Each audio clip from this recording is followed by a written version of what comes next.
Mga kabayan, kamusta po? Si Kamanong po ay nagbabalik po muli para po magkomento po sa inyo dito po sa Tambayan mga kabayan.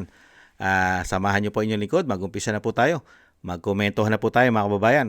Ito po mga kababayan, pinalutang naman po nila mga kababayan. Ito naman po ngayon, ang issue naman po mga kababayan.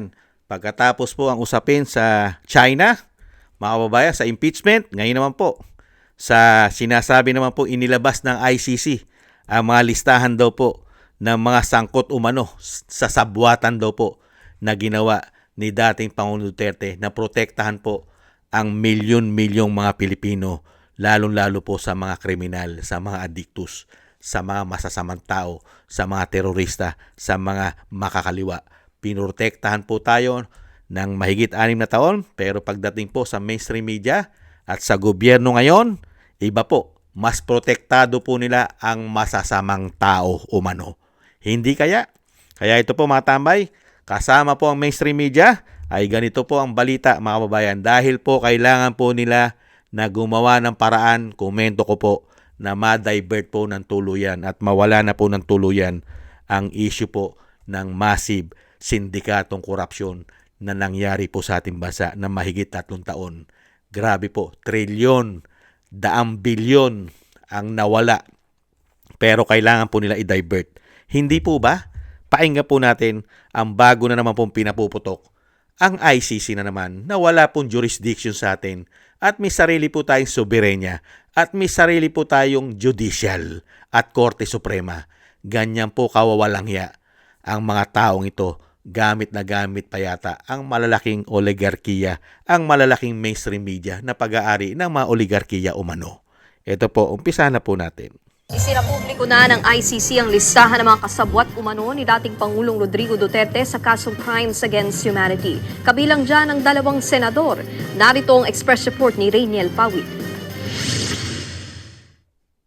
Ronald Bato de la Rosa at Christopher Lawrence Bongo. Kabilang sila sa 7 pinangalanan ng International Criminal Court na co-perpetrators o kasabwat sa kasong Crimes Against Humanity sa war on drugs ni dating Pangulong Rodrigo Duterte. Kasama rin dito ang mga opisyal ng nagdaang Duterte administration na sina dating Justice Secretary Vitaliano Aguirre II, mga dating hepe ng PNP na sina Vicente Danao, Oscar Albayalde at dating NCRPO Chief at yumaong si Camilo Cascolan, former NBI Director Dante Gueran at dating PIDEA Chief Isidro La Peña.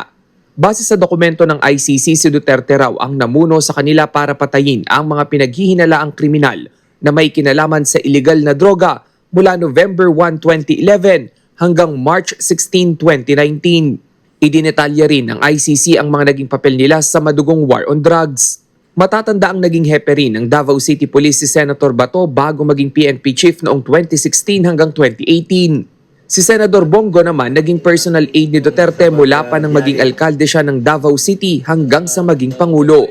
Ayon pa sa prosekusyon, habang alkalde pa si Duterte, ginamit niya katuwang si Bongo ang Davao City Police at iba pang hitman para patayin umano ang mga kriminal.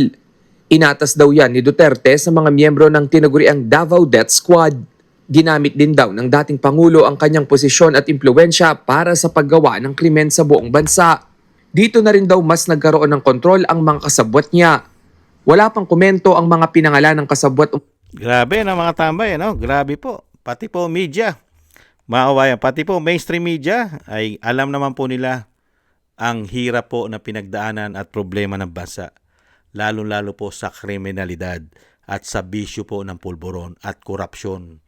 Di po ba? Lahat po ng problema ay kinaharap po yan ng dating Pangulong Duterte. At nabigyan po tayo ng kapayapaan. Pero ngayon, baliktad na po. Ang mga kriminal na po ang naghahari po ngayon at binibigyan ng proteksyon nung bumalik po ang binagoong Pilipinas, umano. At sa katunayan, meron pa silang museum ngayon. Baliktad na po. Yung mga gumawa ng kasamaan at nalulong sa masamang bisyo, ay siya pa pong binigyan ng museum, umano. Pero mga biniktima nito, mga normal na tao, may mga kinabukasan, sinugi, wala man lang pong binigay na katarungan at parangal at museum. Unbelievable. Only in the Philippines. Ganun po yata pag nagkaroon po sila ng presidente na kasama at kaisa nila na tinatawag pong bangag at bongit ng kanyang ate. Kaya po sila magkakasundo at magkakaisa. Hindi kaya ganito po ang gusto nilang gawin, mga kababayan. Ipinararating po nila sa taong bayan na ang ICC na po ang naghahari po na korte sa ating bansa. Ganyan po ginagawang tanga at bobo ang mga Pilipino. Ginagawa pong tanga at bobo ang ating korte, lalo-lalo po ang ating Korte Suprema. Pinamumukha po sa atin na ang tanging korte lang na susundin natin ay ang ICC, ang International Criminal Court, na wala pong jurisdiction sa atin. Ibang klase po ang mainstream media at ang mga politiko sa atin. Talagang pagdating po sa pamumulitika, talaga itinatanim po sa atin dahil ang tingin sa atin mga tanga at mga bobo. Maniwala tayo na ang ICC lang ang tanging korte sa Pilipinas na kailangan natin ipatapon pagka ginusto namin na ipatapon ang gusto namin ipatapon. ICC lang ang takbuhan. Unbelievable, mga kababayan. Kaya nga po sinasabi ni Alan Peter Cayetano, ganito nakabulok ang sistema sa ating gobyerno ngayon, umano. Sanay na sanay po sa bend the law at break the law. Ito po, mga kababayan, pakinggan po natin at ganyan din ang gusto nilang gawin ngayon. Alam mo ba na ang Pilipinas ay nagkaroon ng... Tama ba yon? Sasakay na lang siya sa aeroplano tapos dadalhin doon. May petition siya sa Supreme Court. Walang korte, may isang korte sa Pilipinas na verify muna yung warrant of arrest na yan. Hindi pwedeng may korte sa ibang bansa, huhulihin mo tapos isasakay mo na lang sa aeroplano. So, sa akin, I continue to pray tonight. I appeal to everyone involved. Hindi ibig sabihin no, na pabayaan na lang natin kung may injustice na nangyayari. I understand. Yan po, mga kababayan. Totoo po yan. Sinasabi kay Tano, pwede ba yan? Sasakay mo na lang aeroplano? At ganyan ba ang gagawin nila ulit dito sa mga senador at mga sinasabing sangkot daw po umano na kasama ni dating Pangulong Duterte? Ganyan din kaya ang gagawin nila na pag-aresto? Wala nang due process sa korte ng Pilipinas?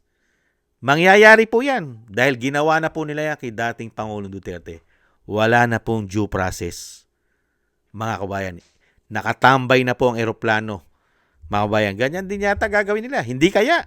Kasi pagka po ang ginawa nilang pag-aresto dyan, kahit sabihin po nilang may Interpol at sabihin nilang may ICC, warrant of arrest, pagka po yan ay dinala nila sa korte, hindi po nila basta-basta madadala yan. Real talk.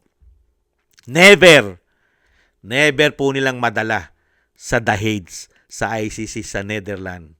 Sila Senator Bato, Senator Go, at ang marami pa na sinasabing sangkot na mga dating opisyal sa panahon ni dating Pangulong Duterte.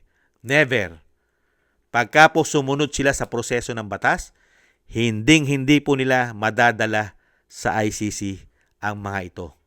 Madadala lang po nila sa ICC kung susundin nila ang break the law at bend the law at walang due process sa mga Pilipino na katulad po nila Senator Go at Bongo at ng mga sinasabi pa nila na mga kasabwat, mga kababayan. Kung babastusin nilang muli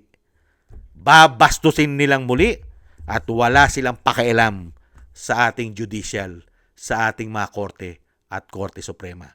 Kung ganyan po ulit ang gagawin nila, madadala po nila yan. Hindi po ba? Dahil po sa panahon ngayon na administrasyon na ito ay sanay na sanay po sa bendalo. Hindi po ba? Saan ka ba naman nakakita? Kung yung simpleng hold-upper lang, simple lang na nagnakaw, dinadala sa korte. Di po ba? At nakakakuha pa ng abogado. Samantalang, dating Pangulo, hindi man lang nadala sa korte, sa eroplano agad, at sa ibang bansa pa dinala. Hindi po ba? At ganyan din po ang polisiya. May sarili din pong polisiya ang ICC. Hindi po sila basta-basta kumukuha ng isang Pilipino na hindi nila kalahi, lalo-lalo hindi naman nila kabansa. Ano po bang Rome of Statute nila? Sila po ay sumusunod sa proseso ng batas. Kailangan muna dalhin sa korte ng Pilipinas ang mga sinasabing akusado na pinagbibintangan nila. Hindi po ba? Proseso po nila yan. At kailangan ipagpaalam nila sa korte ng Pilipinas. Kaya nga yung sinasabi natin, mga kabayan, yung ginawa nila kay dating Pangulong Duterte ay pinatotohanan na po ni Senator Cayetano at napakarami pang senador at napakarami pa pong mga matatalino nating mga justices ang nagsalita na talagang hindi tama ang ginawa nila na pagdakip at paghuli sa dating Pangulo dahil po sa lalim ng politika at ginamit pa yata umano ang isang damukal na pera ng taong bayan. Hindi kaya? Kaya nga po mga kababayan, pagka po wala na silang lahat sa kapangyarihan at nakabalik po ang mga Duterte, sa tingin nyo itong mga taong nagsabuatan na ito, wala pong sasagutin sa batas, lalong-lalo po sa ating saligang batas, sa ating korte, itong mga tao na ito. Kaya nga po, wag po kayong pumayag.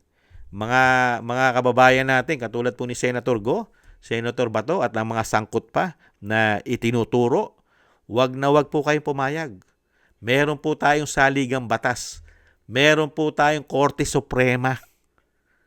Wag po kayong pumayag. Wag po sana na mapangalawahan pa ang ginawang bendalo sa ginawa sa dating Pangulong Duterte. Wag na wag po sanang mangyari ulit ang ginawa po nila na binastos nila na parang wala tayong korte sa Pilipinas at para tayo ay magpasakop sa banyaga. Hindi po ba? Walang kaso sa Pilipinas ang tinuturing nila na sinasabi na gumawa ng isang damukal na kasamaan, mga kababayan. Samantalang yung isinampang kaso ay nasa 36 pa lang daw at meron daw 500 pa. Samantalang yung ipinakalat nila sa buong mundo ay mahigit 36,000 o mahigit 30,000 ayon sa kanila. Pero yun lang ang ibibigay nilang numero. At puro pagsisinungaling pa dahil nga po sa pondo at pamumulitika. At nakita naman po natin kung sino po ang nasa likod nito, mga kababayan. At kung sino po ang gamit na grupo sa mga ito. Sino po ba mga grupo na pagkikita natin dyan? Hindi po ba? Puro salot. Puro salot po ang napagkikita natin dyan. Hindi po ba? Kaya wag na wag po kayo pumayag, Senator Bato, Senator Go, na hindi po. Wag na wag po kayo at wag na wag kayo pumayag na ang gagawin sa inyong proseso ay katulad ng ginawa kay dating Pangulong Duterte. Wag na wag po kayong pumayag, mga kababayan, dahil ibang klase po. Pagka kayo pumayag, ay napakahina niyong nilalang. Dahil ang nangyari kay dating Pangulong Duterte, ay na-traidor po siya. Na-traidor po siya. Hindi niya po inaasahan na isa po siyang dating Pangulo, isa po siyang abogado, at isa po siyang dating prosecutor na mangyari po sa pagkatao niya, sa pagiging Pilipino niya, na hindi man lang siya dinala sa korte, na alam niya ang proseso ng batas. Mga kababayan, wag na wag po kayong pumayag na mangyari po na ma-traidor din kayo umano. Traidor, pagtataksil, hindi po ba? Sana wag kayong pumayag. Wag kayong pumayag sa gumagawa ng bend the law at break the law. Sumunod kayo at siyempre ipaglaban nyo ang karapatan ninyo. Importante po yan. Ipaglaban nyo po karapatan nyo. Karapatan nyo kung sino man na nag-aakusa, kahit banyaga yan, meron tayong korte sa Pilipinas. Pumunta muna tayo sa korte sa Pilipinas at doon natin pag-usapan ang sinasabi ninyo. Hindi po ba? Kailangan magpasakop kayo sa bansa. Magpasakop kayo sa korte ng aming bansa. Hindi katulad ngayon. Meron nga tayong gobyerno na nagpapasakop sa banyaga dahil po sa pangsariling interes umano. Puro pang sariling interes. Dahil nga po, negative na po ang kanilang survey at wala na pong tiwala ang majority ng Pilipino. Kaya po gumagawa po sila ng pamamaraan para pabagsakin lahat ang dapat nilang pabagsakin. Dahil itong mga senador na ito ay magagamit po ito nila sa impeachment. Dahil pag nawala na po ang mga senador na ito po ay malaking bilang nakawalan sa mga boboto sa impeachment. ng Vice President. At yan naman po ang nakikita nating galawan nila para sa pagpapabagsak sa Vice President. Dahil meron na rin po silang nilulutong kaso umano kila Villanueva, kay Escudero, at kay Estrada Jinggoy. Ngayon naman si Bato at si Go. Ilan na pong mga oposisyon yan, Senador? Hindi po ba? Masyadong PC. At isa pa, yung sinasabi ko nung una, at ibabalik ko po, yung pagdadivert. Kailangan pong mailihis ang issue ng korupsyon, pandarambong, pagnanakaw ng mahigit 3 taon na ginawa nila sa ating mga Pilipino umano. Ito na po. At alam na alam po natin ang galawan po nila. Pag may pumuputok na issue, kailangan po nilang gumawa ng paraan para po hindi mapag-usapan at mapagtakpan at mailihis na po ang issue. Hindi po ba? Napakarami na po nilang ginamit dyan. Hindi po ba? Ngayon, China, sumunod, impeachment, pagdakip kay Duterte, ngayon naman, nag-release na naman, nagbigay ng mga listahan, nakasabwat, ICC na naman. Hindi po ba? Noong mga nakaraan, sino po ang ginawang issue? Si Atong Ang, noong mga nakaraan, si Kibuloy, noong mga nakaraan, si Tebes, noong mga nakaraan, si Bantag, noong mga nakaraan, itong Pogo, noong mga nakaraan, si Harry Roque, noong mga nakaraan, mga vlogger. Nakita nyo po, napakarami pong ginagamit, mga kababayan, dahil po mahigit 3 taon na ginawa po nilang pangwawalang hiya sa ating bansa. Kaya po marami rin silang ginagamit na pang-twist sa issue nila. Hindi po ba? Hindi na po tayo tangat mga bobo at gago, mga kababayan, sa gobyerno ngayon sa ating bansa. Maraming salamat po, mga kababayan. At siyempre po, ipagdasal po natin na sana po ay hindi po mangyari sa mga tao at sa mga senador at sa mga sinasangkot nila na mangyari pong muli ang ginawa nila kay dating Pangulo. Wag na wag po sana magtagumpay ang mga ginagawa po nila na kasamaan sa ating bansa. Maraming salamat po sa nagusto po natin tambayan, mga kabayan, sa YouTube at TikTok. At ganoon din po sa ating mga subscribers. Thank you po. At sa mga nagbibigay po ng komento, like, share, and subscribe, maraming salamat po sa inyo.